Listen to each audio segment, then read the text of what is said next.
It was very tensive game, and a lot of things were happening.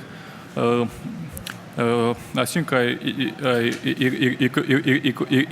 equalized after the opening, and basically here I thought that the position is equal, but okay. I mean, the position is of course playable for both sides, and we both can play. And here Magnus decided to take with a pawn. Of course, if he takes with a rook, he can never be worse here. But he was playing on win, I think, and here probably I should have played knight f8. It was more reasonable, and then I will think to play on knight d7 or not, because after knight e5, bishop g2, it's not so easy to do something with my knight, and the problem, if I go knight d7, he has knight a7, very important move, and I'm not in time to play knight c5. And if I go back, then he has f4, and probably he's much better here. So I played h6, and okay, here we both were in time trouble, and I have no ideas what was going on here, but at least I played logical moves, and I didn't see if he can do something real here. I would say that in this position, 3 results are possible. I mean, it's completely crazy position to play it with 2 minutes. And okay, here I was very surprised with his c5. I expected some move like knight e5 probably, or something else. Okay, I think black is fine, but yeah, I think black is fine, but probably not more. And after c5, probably Magnus forgot that I can bring my queen to d7. I'm not sure if queen d3 is best. The problem is that I didn't have time at all to calculate. Queen a4 is also logical, but I'm not sure if I can do something after queen takes b6. Maybe computer would show, but having 1 minute or something on the clock, it was impossible to understand. Actually, when you played this queen d3, did you see this knight e6 move? Yes, I have seen the knight e6 move, but the problem was that here I completely forgot that he has this e4, this idea, because I thought I'm winning here, but in fact after e4 probably I'm not. So when you were playing actually queen d3, you calculated that it's winning for you this line, yes, the whole line. Okay, I mean at least what I managed to calculate in 10 seconds was this.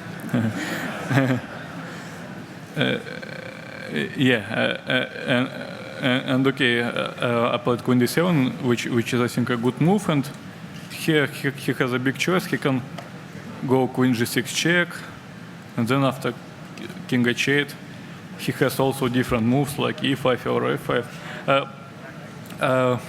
I didn't see a draw for him by force, but I believe that here he can make it somehow. And also I think that here it was quite a critical moment, because I'm not sure about his move e7, which looks logical, but I'm not sure it's best. I was also considering e5 with the idea of a2, queen f3, and now I'm not in time to promote queen because he has e7, and so I should probably play queen e7 here, and next I will play queen takes e6, where I'm better, but I'm not sure how much I'm better. Like this, I don't know. I mean, of course, black is playing on win, but it's hard to say how white could have played better. And here I'm actually seeing that white is in a big trouble, because it's very hard for white to play here. I have a plan to bring my king to b2 so sooner or later, and it's very hard to do something like that. Maybe it was possible to give up a pawn just to make bishop more active, yes. More active, and probably it was better chance. And I believe that queen a5 was also a blunder, because after I played queen c5, white is probably lost. I believe here. I can just show some brief line which is not forced at all, but just to show what will going on. And here I can play simple queen c3, and next is king d6, king c5, and king goes to b2, and with a very bad bishop on g2, I think white cannot do anything. So he played queen e6 is an interesting move, and after h5, of course, he made a blunder, but I believe that white's position should be lost. Yeah. Mm-hmm. For example, if g4, then knight f7 is important, and queen e5, and white is also lost. So I think he couldn't do anything already. Yeah, Sergey, when was exactly the moment you understood that actually you are going to win this game? Actually, not so long time ago. Well, here I was more or less sure that black is winning, but of course white can defend better and to put up a better resistance, and the game could be much longer. But I believe that black is winning already. Yeah. There was also a moment, after knight g4, you could have also played queen g5. I just would like to come back, let's say at the beginning. Which moment, sorry? It was move number 19. You could have played maybe more actively. Did you consider this move instead of bishop c6? Yes. Yeah. Yes, I was considering many things, and this move allows white to play knight d6, but maybe there are some tactics. I was calculating for 20 minutes some different tricks. The position is completely crazy, and it's very hard to understand what is the best for black. So probably I don't know. Do you have feeling that actually Magnus overpushed somewhere in this position? Yes, I have a feeling that probably somewhere here it should be drawish. For example, even rook takes d7 should be drawish, because here I win 2 pawns.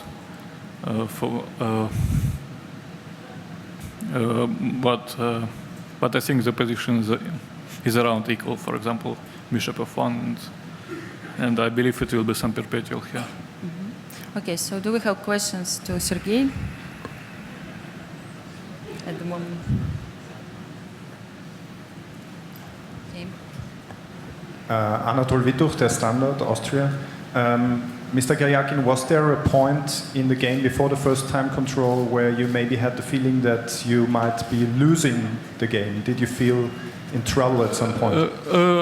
No, I just felt that the position is completely crazy at this moment, and basically I thought that anything might happen, but at the same time I believe that I'm not worse because I'm a pawn up, and okay, I think I didn't play badly to be lost here. Mm-hmm. Okay. Please. Sergey, how did you feel Magnus played today? Well, actually, I don't want to say that Magnus played badly today because he really tried, and he sacrificed 2 pawns, and it was. I mean, he created a very interesting game, but somehow he didn't manage to make a draw then. But of course the game was very interesting, and thanks to Magnus, it was a big day. Yeah, we'll pick up one question from this side also, and then come back. Yes. Okay. Unbelievable game. Bravo. I have to mention that the situation of this World Championship eerily reminds me of Brissago between Kramnik and Leko, where Leko won a fantastic game with the Marshall. And how did this transpire? When did you feel? First of all, how did you fight H5 at the last moment? Concerning H5, the problem here is that I don't have time for Queen A5, which looks very logical, because here White has E5, very important move, and I'm not in time. So I started to think what is the next move for White, and basically I didn't find, and so I decided to play H5, and actually I can play also Knight F7, which is very logical, but the problem is that here he would have Queen G4 check. And so I started to think that it could be good if my pawn would be on H5, and so I came up to this move. Okay. Dylan Quersha, US Chess. Sergey, how did you stay focused in such extreme time pressure?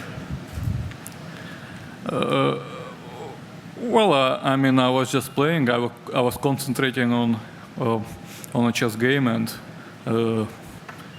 both me and Magnus are playing not so badly in Blitz and in rapid chess.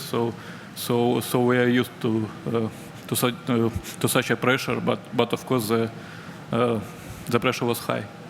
Yeah. Okay. Sergey, a win with black, how big of an advantage do you feel that you have now? Well, of course, it's very pleasant to win with black, but I can repeat my words yesterday when people were asking me that I made two draws in a row with white. I just want to say that it's much better to play well than to play white. So basically, I believe that there are still four games, and basically anything can happen. And before the last game, I don't want to speak who is the favorite or any questions like this, because I'm sure it will be a big fight. But you're in the lead against the world champion with not that many games to go. How does that make you feel? Well, I just said that I'm very happy. What else can I add? Okay. Maria? Yeah. Okay. I know the prize fund for this match is €1 million. Can you please speak more clearly in the Oh. microphone? Okay, Yeah. thank you. Robert Huntington Lowell's son. The prize fund for this match is €1 million. In 2013, it was €2.65 million. Back in 1990, it was $3 million, which would equal about $5.5 million in today's money. So my question is, if you see what you think might be causing this trend, if it might be symptomatic of a larger decline in chess, and what might be done to reverse it. Okay, it's a question. It was a long question, really. Basically about money, the prize funds. Actually, about the decline in the popularity of chess, and systematically, the money in the prize fund might just be symptomatic of that larger decline. Okay.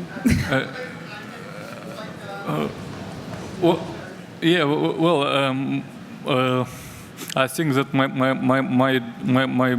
job is to play chess and try to do it well, and basically it's probably a question to the sponsors and to the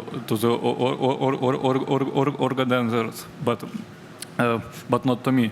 I mean, of course, I had to accept this invitation and try to fight against Magnus, and that's what I'm doing. But I'm not thinking too much at this moment about money. But maybe if I win the match and will be a world champion, then I would think more about it.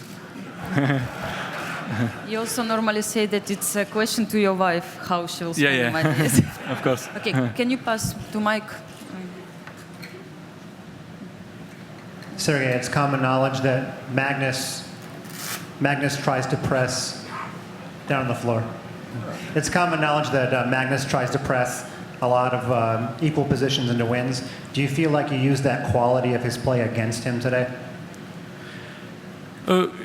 Yeah, well, I mean, of course, I used his let's say ambitions, but if he would make a fast draw, that would be also strange, because people would start to ask why do you make such a draws, why you don't fight, and so we try to fight, but then basically anything can happen, and you can lose both with white or with black. It doesn't matter. Yeah, okay, we have a question. For the next game, do you think you're going to use the same strategy or a different strategy? Next game, same what? Strategy. Strategy, sorry. Strategy. Do you? Well, I will try to go step by step, and next game I will play white, and of course I will try to do something, maybe to create something, but we will see. I mean, I didn't think too much about the next game so far. Yeah, okay. Can we give the microphone? Can you describe the emotions that you felt from Magnus? Did you feel he was extra nervous? Did you observe any of his behavior during the game at the board as extraordinary? Well, he was probably nervous, but I didn't think anything extraordinary or something. I mean, he kept playing, but he made some blunders, so that's why he lost. Okay, the last question maybe. The last small participant. So, how many games do you play a day to practice? Okay, at this tournament, one. Yeah. And then some free days also come. Yeah. Okay, so thank you so much for attending this press conference. Thank you.